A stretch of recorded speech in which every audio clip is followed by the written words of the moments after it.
ಈಗ ವಕ್ಫ್ ಸಂಬಂಧಪಟ್ಟಂತೆ ಸಿಬಿಐ ತನಿಖೆ ಕೊಡ್ತಿದ್ದು ಸರ್ಕಾರ ಸಿಬಿಐ ತನಿಖೆ ಕುರಿತು ಅವರು ಸವಾಲ್ ಹಾಕಿದ್ದಾರೆ. ನಿನ್ನೆ ಸಿಎಂ ಅವರು ಟ್ವೀಟ್ ಮಾಡಿದ್ದಾರೆ, ನಿಮ್ದು 150 ಕೋಟಿ ಅಂತ ಹೇಳ್ತೀರಾ. ಈಗ ನಿಮ್ಮ ಸರ್ಕಾರ ತನಿಖೆಗೆ ವಹಿಸುವಂತ ತೀರ್ಮಾನ ಕೈಗೊಳ್ಳುತ್ತಾ?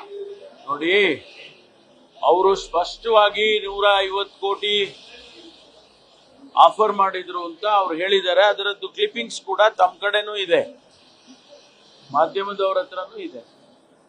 ಜೊತೆಗೆ ಮಾಧ್ಯಮದವರು ಒಬ್ಬ ಸ್ನೇಹಿತ ಇಂಟರ್ವ್ಯೂ ಮಾಡುವಾಗ್ಲೂ ಕೂಡ ಅದನ್ನ ಅವರೇ ಹೇಳಿದ್ದಾರೆ.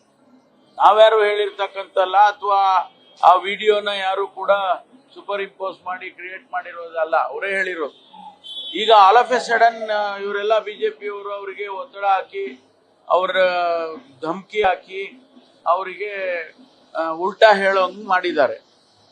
ಆದ್ರಿಂದ ಮುಖ್ಯಮಂತ್ರಿಗಳು ಏನ್ ಹೇಳಿದ್ರು, ಇದನ್ನ ಸಿಬಿಐ ಕೊಟ್ಬಿಡಿ, ಸತ್ಯಾಂಶ ಬರುತ್ತೆ, ಹೊರಗಡೆ ಬರುತ್ತೆ, ನೀವು ಸಿಬಿಐ ಕೊಡಿ ಅಂತಕ್ಕಂಥ ಮಾತನ್ನ ಹೇಳಿದ್ದಾರೆ. ಅದ್ರ ಬಗ್ಗೆ ಚರ್ಚೆ ಮಾಡ್ತೀವಿ.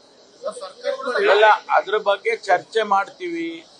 ಚರ್ಚೆ ಮಾಡಿ ಅವಶ್ಯಕತೆ ಬಿದ್ದಾಗ ಅದನ್ನ ನೋಡೋಣ, ತೀರ್ಮಾನ ಏನಾಗುತ್ತೆ. ಅಲ್ಲಲ್ಲ, ನಮಗೆ ನೋಡಿ, ಇವೆಲ್ಲ ಪರ ವಿರೋಧ ಮತ್ತು ಇವೆಲ್ಲ ಟೀಕೆ ಟಿಪ್ಪಣಿಗಳು ಇವೆಲ್ಲ ಬರ್ತಾನೆ ಇರ್ತವೆ. ಇಂಥ ಇಶ್ಯೂಗಳು ಬಂದಾಗ ನಾವು ಸರ್ಕಾರದಲ್ಲಿ ಅದನ್ನ ಯೋಚನೆ ಮಾಡಿ ಚರ್ಚೆ ಮಾಡಿ ತೀರ್ಮಾನ ಮುಖ್ಯಮಂತ್ರಿಗಳು ನಾವೆಲ್ಲ ತಗೊಳ್ತೀವಿ. ಸರ್, ಹಿಂದೆ ಅನ್ವರ್ ಮನ್ನಪಡಿ ವರದಿ ಸಂಬಂಧಪಟ್ಟಂತೆ ಹಿಂದಿನ ಸರ್ಕಾರ ಕಾಂಗ್ರೆಸ್ ಸರ್ಕಾರದಲ್ಲೂ ವರದಿನ ಮಂಡಿಸಲಿಲ್ಲ, ಅವರು ಕೋರ್ಟ್ ಹೋಗಿ ಇನ್ನೂ ಪೆಂಡಿಂಗ್ ಇಟ್ಟಿದ್ದಾರೆ. ಹಾಗಾಗಿ ಅವ್ರು ಹೇಳ್ತಾ ಇರ್ಬೋದು, ಇಲ್ಲಿ ಕಾಂಗ್ರೆಸ್ ನಾಯಕರೇ ಹೆಚ್ಚು ಆಸ್ತಿಯನ್ನು ಕಬಳಿಸಿದ್ದಾರೆ, ಹಂಗಾಗಿ ವರದಿ ರಿವೀಲ್ ಮಾಡಿ ತನಿಖೆ ಕೊಡಿ ಡಿಮ್ಯಾಂಡ್ ಮಾಡ್ತಿದ್ದಾರೆ. ನೋಡಿ, ಈಗ ಅದನ್ನ ಮಾಡೋದಕ್ಕೆ ನಮ್ಗೇನ್ ತಕರಾರಿಲ್ಲ. ಆದ್ರೆ ಕಾಂಗ್ರೆಸ್ನವರೇ ಇದ್ದಾರೆ, ಯಾರಿದ್ರು ಕೂಡ ನಾವು ತನಿಖೆ ಅಂತಂದ್ರೆ ಯಾರಿದ್ರು ಗೊತ್ತಾಗ್ಲೇಬೇಕಲ್ಲ.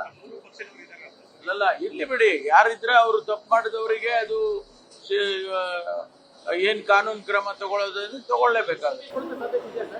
ಚರ್ಚೆ ಮಾಡ್ತೀವಿ, ಚರ್ಚೆ ಮಾಡಿ ತೀರ್ಮಾನ ತಗೊಳ್ತೀವಿ. ನ್ಯೂಸ್ ಫಸ್ಟ್, ನಿರ್ಭೀತಿಯಿಂದ ನಿಮ್ಮ ಪರವಾಗಿ.